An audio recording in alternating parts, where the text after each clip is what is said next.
এই ধরনের ব্যাকগ্রাউন্ড থেকে এমন সুন্দর একটা ফ্রন্ট এবং ব্যাকগ্রাউন্ড কিভাবে অ্যাড করবেন আপনার ভিডিওর ব্যাকগ্রাউন্ডে। যদি আপনি এমন ভিডিও এডিট না করতে পারেন তাহলে আমি আপনাকে শিখাবো। মাত্র 30 সেকেন্ডে এমন ভিডিও তৈরি করতে পারবেন। তো কিভাবে এডিট করবেন ক্যাপকাটে, ভিডিওটা মনোযোগ দিয়ে দেখুন।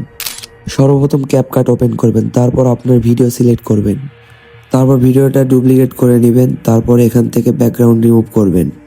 একটু সময় লাগবে। তারপর আপনার মনের মতো একটা ব্যাকগ্রাউন্ড সিলেক্ট করবেন। আর যদি অ্যাডজাস্ট কিছু করতে চান তাহলে সেক্ষেত্রে করতে পারেন। আমি বর্তমানে ক্যাপকাট থেকে একটা সুন্দর ব্যাকগ্রাউন্ড নিচ্ছি, আপাতত আপনাদেরকে শুধু দেখানোর জন্য। এখান থেকে একটা ব্যাকগ্রাউন্ড সিলেক্ট করার পর আমাদের ব্যাকগ্রাউন্ডের কাজ শেষ হয়ে গেছে।